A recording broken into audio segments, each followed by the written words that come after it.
నమస్తే BCN news కి స్వాగతం. నా పేరు నీలిమ. ముందుగా ముఖ్యాంశాలు. ఎన్నికల సంఘం ప్రధాని మోదీ నియంత్రణలో పనిచేస్తుందన్న వైఎస్ షర్మిల. ఈసీ పూర్తిగా బీజేపీ ఎన్నికల ఏజెంట్గా మారిపోయిందని తీవ్ర ఆరోపణ. వక్ఫ్ సవరణ చట్టంపై స్టే విధిస్తూ సుప్రీంకోర్టు ఇచ్చిన మధ్యంతర ఉత్తర్వులను వైసీపీ స్వాగతిస్తుంది స్పష్టం చేసిన మాజీ ఉప ముఖ్యమంత్రి అంజద్ బాషా.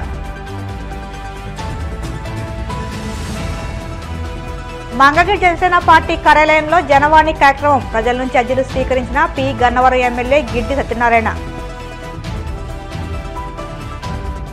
తిరుమల శ్రీవారిని దర్శించుకున్న క్రికెటర్ రవీంద్ర జడేజా సతీమణి గుజరాత్ ఎమ్మెల్యే రివాబా జడేజా.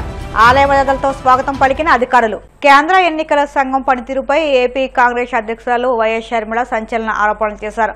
భారత రాజ్యాంగం కల్పించిన ఓటు హక్కును కాపాడాల్సిన ఎన్నికల సంఘమే ప్రధానమంత్రి నరేంద్ర మోదీ చేతిలో బందీగా మారిందని, బీజేపీకి ఎన్నికల ఏజెంట్గా పనిచేస్తుందని ఆమె తీవ్రంగా విమర్శించారు. దేశంలో ప్రజాస్వామ్యాన్ని, రాజ్యాంగాన్ని కాపాడుకోవడం కోసం ప్రజలంతా పోరాడాల్సిన సమయం ఆసన్నమైందని పిలుపునిచ్చారు. ఎన్నికలను స్వేచ్ఛగా, నిష్పక్షపాతంగా నిర్వహించాల్సిన ఈసీ పూర్తిగా బీజేపీ ప్రయోజనాల కోసం పనిచేస్తుందని ఆరోపించారు. కేవలం ఎన్నికల సంఘమే కాకుండా సిబిఐ, ఈడీ, ఆదాయపు పన్ను శాఖ వంటి కేంద్ర దర్యాప్తు సంస్థలన్నీ ప్రధాని మోదీ గుప్పిట్లో ఉన్నాయని, ఆయన ఆదేశాల మేరకే పనిచేస్తుందని విమర్శించారు. అందరికీ నమస్కారం. ఓటు హక్కుని కాపాడడం కోసం ఒక పోరాటం చేయాల్సిన అవసరం వచ్చింది.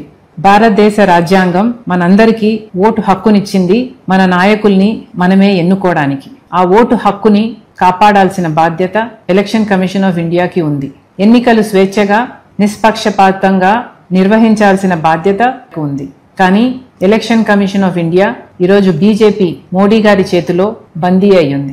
ఎలాగైతే అన్ని వ్యవస్థలు ఇప్పటికే ఈడీ అయినా, సిబిఐ అయినా, ఇన్కమ్ ట్యాక్స్ అయినా, ఆర్బీఐ అయినా, స్టాక్ ఎక్స్చేంజ్ అయినా, ఎలాగైతే అన్ని వ్యవస్థలు మోడీ గారి గుప్పెట్లో బీజేపీ కోసం పనిచేస్తున్నాయో, ఎలక్షన్ కమిషన్ ఆఫ్ ఇండియా కూడా ఈరోజు బీజేపీ కోసమే పనిచేస్తుంది. ఈ విషయాన్ని రాహుల్ గాంధీ గారు దేశం ముందు బయటపెట్టడం జరిగింది. ఇది పచ్చి నిజం, ఇది మన భారతదేశ ప్రజాస్వామ్య యథార్థత అని రాహుల్ గాంధీ గారు దేశం ముందు ఈసీఐ బండారం బయట పెట్టారు. ఒక శాంపుల్ తీసుకున్నారు కర్ణాటకలోని మహదేవ్పూర్. దాంట్లోనే 1,00,000 దొంగ ఓట్లని నమోదు చేశారు. 1,00,000 ఓట్లకి దొంగ పేర్లున్నాయి, దొంగ ఫోటోలున్నాయి, దొంగ అడ్రస్లున్నాయి. ఇలా ఓట్ చోరీ చేయడమే కాక మహారాష్ట్రలో 5-6 గంటలకు మధ్యలో 60 లక్షల ఓట్లకు పైగా కొత్త ఓట్లు వేయటం జరిగింది. ఈ ఓట్లను ఎవరు వేశారు? సీసీటీవీ ఫుటేజ్ ఎక్కడుంది అంటే ఏ ఆధారాలు లేవు. అలాగే గత 5 సంవత్సరాలుగా ఎన్ని ఓట్లయితే నమోదయ్యాయో, ఎలక్షన్లకు ముందు 5 నెలల్లోనే 1 కోటి ఓట్లకు పైగా అంతకంటే ఎక్కువ నమోదయ్యాయి. మరి ఇది అన్యాయం కాదా? ఇది ఓటు చోరీ కాదా? ఎలక్షన్ కమిషన్ వాళ్ళ బీజేపీకి వ్యతిరేకంగా ఉన్న ఓట్లని తొలగించడం అయితేనేమి, లేక దొంగ ఓట్లు బీజేపీకి అనుకూలంగా వేసే వారి పేర్లను చేర్చడం అయితేనేమి, ఇలా ఓటు చోరీకి పాల్పడుతుంది ఎలక్షన్ కమిషన్ ఆఫ్ ఇండియా. ఈరోజు ఎలక్షన్ కమిషన్ ఆఫ్ ఇండియా కూడా బీజేపీ ఎలక్షన్ ఏజెంట్ గా పనిచేస్తుంది. వీటి మీద పోరాటం చేయాల్సిన అవసరం ఉంది. అందుకే రాహుల్ గాంధీ గారి నాయకత్వంలో కాంగ్రెస్ పార్టీ ఈరోజు మన ప్రజాస్వామ్యాన్ని, మన రాజ్యాంగాన్ని కాపాడుకోవాల్సిన అవసరం ఉంది. కాబట్టి ఈ పోరాటాన్ని ఎత్తుకున్నాం. దీనికి మీ మద్దతు కూడా కావాలి, మీ సంతకం కూడా కావాలి. మాతో కలిసి పోరాటం చేయాలని, మన ప్రజాస్వామ్యాన్ని, మన రాజ్యాంగాన్ని కాపాడుకోవాలని మనస్ఫూర్తిగా ప్రార్థిస్తున్నాం. వక్ఫ్ సవరణ చట్టం 2025లో పలు అంశాలపై స్టే విధిస్తూ సుప్రీంకోర్టు ఇచ్చిన మధ్యంతర ఉత్తర్వులను వైసీపీ స్వాగతిస్తుందని మాజీ ఉప ముఖ్యమంత్రి అంజద్ బాషా స్పష్టం చేశారు. కడపలో ఆయన మీడియాతో మాట్లాడుతూ, వక్ఫ్ సవరణ చట్టంకి వ్యతిరేకంగా మొదటి నుంచి వైసీపీ పోరాడుతూ వచ్చిందని, ఆ మేరకు పార్టీ అధ్యక్షులు వైఎస్ జగన్ ఆదేశాలతో పార్లమెంటు ఉభయ సభల్లో ఎంపీల బిల్లుకు వ్యతిరేకంగా ఓటేశారని గుర్తు చేశారు. తాను కలిసిన ముస్లిం మత పెద్దలతో చెప్పిన మాట ప్రకారం పార్లమెంట్లో బిల్లు పాస్ అయినప్పటికీ పార్టీ అధ్యక్షులు జగన్ ఆదేశాలతో సుప్రీంలో న్యాయం పోరాటం చేశామని, దాని ఫలితంగానే కొన్ని అంశాలపై స్టే వచ్చిందని అంజద్ బాషా వివరించారు. భవిష్యత్తులోనూ రాజ్యాంగ ఉల్లంఘనలకు సంబంధించిన ఏ అంశాన్ని వైసీపీ చూస్తూ ఊరుకోదని హామీ ఇచ్చారు. మరి వక్ఫ్ సవరణ చట్టం 2025 తీసుకురావడం జరిగింది. మరి ఆ బిల్లును లోక్సభ మరి రాజ్యసభలో కూడా ఆమోదింపజేసుకోవడం జరిగింది. మరి ఆ సందర్భంలో కూడా వైఎస్ఆర్ కాంగ్రెస్ పార్టీ మా నాయకుడు శ్రీ వైఎస్ జగన్మోహన్ రెడ్డి గారి ఆదేశాలతో వైఎస్ఆర్ కాంగ్రెస్ పార్టీ ఏదైతే వక్ఫ్ సవరణ చట్టం 2025ని వ్యతిరేకించడం జరిగింది. మా పార్లమెంట్ సభ్యులు లోక్సభలో కానీ రాజ్యసభలో కానీ మరి ఈ వక్ఫ్ సవరణ చట్టం 2025కు వ్యతిరేకంగా ఓటు వేయడం జరిగింది. మరి ఆ రోజు దానికి వ్యతిరేకంగా ఓటు వేసేదానికి కారణాలు కూడా మరి చెప్పడం జరిగింది.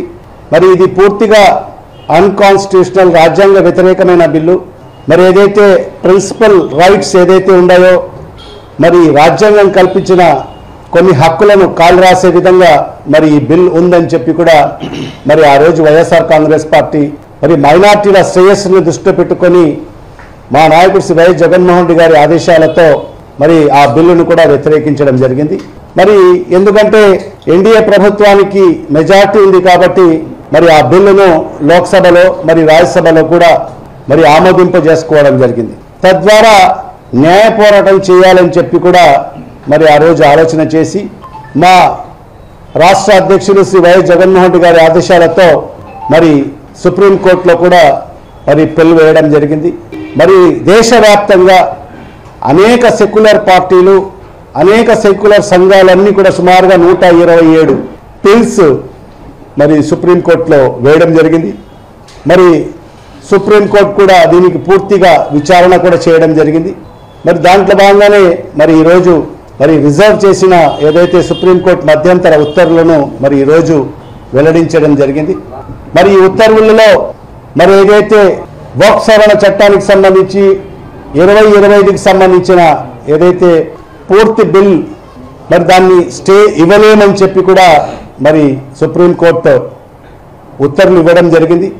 మరి ఇవాళ మాకు పూర్తిగా ఉపశమనం కలగకపోయినా మరి కొన్ని ముఖ్యమైన అంశాలలో మరి ఈరోజు సుప్రీంకోర్టు ఏదైతే మధ్యంతర ఉత్తర్వుల్లో కొన్ని ముఖ్యమైన అంశాల్లో ఈరోజు మనకు ఉపశమనం కలిగిందని చెప్పి కూడా ఈ సందర్భంగా తెలియజేసుకుంటున్నాను. తద్వారా మరి ఏదైతే ఈ సుప్రీంకోర్టు మధ్యంతర ఉత్తర్వులను కూడా మరి ఈరోజు మేము స్వాగతిస్తున్నాము. మరి దాంతో ప్రధానంగా మా యొక్క డిమాండ్ ఏమనిందంటే పూర్తిగా ఏదైతే ఈ సవరణ చట్టం 2025ని పూర్తిగా నిలుపుదల చేయాలని చెప్పి మా యొక్క డిమాండ్ ఉంది. జనసేన పార్టీ ఎమ్మెల్యేలు జనవాణి కార్యక్రమంలో పాల్గొని రాష్ట్రంలోని పలు ప్రాంతాల నుంచి వచ్చిన ప్రజల సమస్యలకు సంబంధించి అర్జీలు స్వీకరిస్తున్నారు.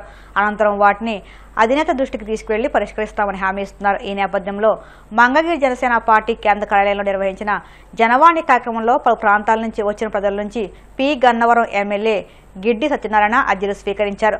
పలు సమస్యలపై తక్షణ సంబంధిత అధికారులతో మాట్లాడి పరిష్కార మార్గాలు చూపారు. తన 5 ఏళ్ల పాలనలో విద్య, వైద్య రంగంలో వినూత్న ఆలోచనలతో వైఎస్ జగన్ సమూల మార్పులు తీసుకొచ్చారని, ఆయనకు ఎక్కడ మంచి పేరుస్తుందన్న భయంతోనే ఆయన చేపట్టిన మంచి పనులను ముందుకు సాగనీయకుండా కూటమి ప్రభుత్వం కుట్రపూరితంగా ఆపేసిందని వైసీపీ రాష్ట్ర అధికార ప్రతినిధి టీటీడీ మాజీ చైర్మన్ భూమన కరుణాకర్ రెడ్డి ఆగ్రహం వ్యక్తం చేశారు.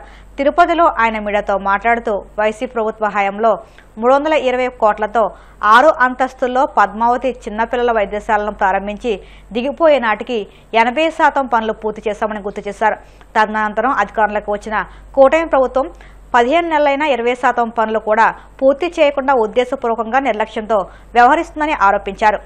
మమ్మల్ని తీవ్రంగా వ్యతిరేకించేటువంటి ప్రతిప శక్తులు జగన్మోహన్ రెడ్డి గారు ఎప్పటికీ కూడా అధికారంలోకి రాకుండా ఉండాలని, రాకుండా పోతేనే మన పబ్బం గడుస్తుంది అనుకునేటువంటి తెలుగుదేశం పార్టీ, జనసేన పార్టీలకు సంబంధించినటువంటి తిరోగామ పార్టీలకు చెందిన వాళ్ళు తప్ప నిజంగా ప్రజల సంక్షేమం పట్ల బాధ్యత కలిగినటువంటి వాళ్ళెవరైనా కూడా జగన్మోహన్ రెడ్డి గారి చేసినటువంటి మంచిని కాదనలేనటువంటి పరిస్థితి.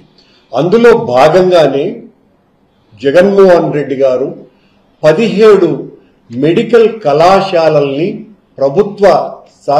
ప్రభుత్వమే నిర్మించి వాటి ద్వారా కొన్ని వందల మందికి పైగా వైద్య విద్యార్థులను తయారు చేసి డాక్టర్లుగా వాళ్ళందరినీ కూడా పేద ప్రజలకు అందుబాటులో తేవటానికి ఆయన చేసినటువంటి కృషిని గుర్తించకపోగా ఈ 17 మెడికల్ కళాశాలల మీద విషం చిమ్ముతూ ఆయన హయాంలో ప్రారంభించినటువంటి 7 కళాశాలలు మిగతా కళాశాలలు తప్ప మిగతా కళాశాలలన్నింటినీ కూడా ప్రైవేటీకరణ చేయాలనని చంద్రబాబు గారు తీసుకున్నటువంటి నిర్ణయం మీద ఈ రోజున రాష్ట్ర వ్యాప్తంగా ప్రజా సంఘాలన్నీ కూడా బగ్గుమంటున్నటువంటి విషయం మనకందరికీ కూడా తెలుసు. జగన్మోహన్ రెడ్డి గారు మొన్న పత్రికా సమావేశంలో ఒక గొప్ప మాటను మాట్లాడడం జరిగింది. పని చెయ్యటమే తెలుసు గాని జగన్మోహన్ రెడ్డి గారికి పేదలకు మంచి జరగాలన్నటువంటి తపనే తప్ప నేను చేసినటువంటి మంచి నేను దాన్ని డప్పు కొట్టుకొని వాయించుకోవాలా అన్నటువంటి తత్వం ఇసుమంతా లేనటువంటి ఒక సద్గుణమైనటువంటి వ్యక్తి జగన్మోహన్ రెడ్డి గారు. అందుకే ఆయన చేసినటువంటి మంచి ఆంధ్ర రాష్ట్ర ప్రజలు అనుభవిస్తున్నప్పటికీ కూడా తెలుగుదేశం పార్టీ జనసేన పార్టీలు చేసినటువంటి విష ప్రచారం కారణంగా జగన్మోహన్ రెడ్డి గారు చేసినటువంటి మంచి మరుగున పడింది అన్నటువంటి విషయంలో ఏ రకమైనటువంటి అభ్యంతరాలు లేవు. జగన్మోహన్ రెడ్డి గారు చేసినంత మంచి, జగన్మోహన్ రెడ్డి గారు పేద ప్రజల పట్ల చూపించినటువంటి బాధ్యతాయుతమైనటువంటి ప్రవర్తన ప్రపంచ రాజకీయాలలో ఏ రాజకీయ నాయకుడు రాజకీయవేత్త కూడా ఇంత గొప్పగా పనిచేసినటువంటి వ్యక్తి లేడునని ఈ రోజున ప్రజలందరూ కూడా భావించుకోవాల్సినటువంటి పరిస్థితి మనమందరం కూడా చూస్తున్నాం. దాదాపు 320 కోట్ల రూపాయలతో పద్మావతి చిన్నపిల్లల సూపర్ స్పెషాలిటీ ఆసుపత్రిని నిర్మించండి అని ఆయన తీసుకున్నటువంటి నిర్ణయం కారణంగా ఇదిగో ఈ ఆసుపత్రి మా హయాంలోనే దాదాపు 80% పైగా పనులు కూడా పూర్తయినాయి. మిగతా 20% పనులు 1.5 సంవత్సరాల కాలంగా నత్తనడుకున జరుగుతున్నాయి. మా మీద అవినీతి ఆరోపణలు చేసి ఆ పనులు నత్తనడకన సాగేటట్టుగా చేసి 1.5 సంవత్సరం అవుతున్నప్పటికీ కూడా ఇప్పటికీ కూడా ఇవి పూర్తి కాకుండా చేసినటువంటి ఘనత ఈ కూటమి ప్రభుత్వానిది. మా పాలనలో రాయలసీమకే తలమానికమైనటువంటి స్విమ్స్ ఆసుపత్రిని అధునాతనంగా తీర్చిదిద్దాలన్నటువంటి గొప్ప సంకల్పం జగన్మోహన్ రెడ్డి గారిదైతే జగన్మోహన్ రెడ్డి గారు ప్రజలకు చేసేటువంటి ఏ మంచినైనా చిదిమేద్దాము అన్నటువంటి దుష్ట భావన చంద్రబాబు నాయుడు గారి ప్రభుత్వానిది అని చెప్పడానికి ఇంతకంటే మరొక ఉదాహరణ లేదు. ఇప్పుడు కాసేపు ప్రకటనలు.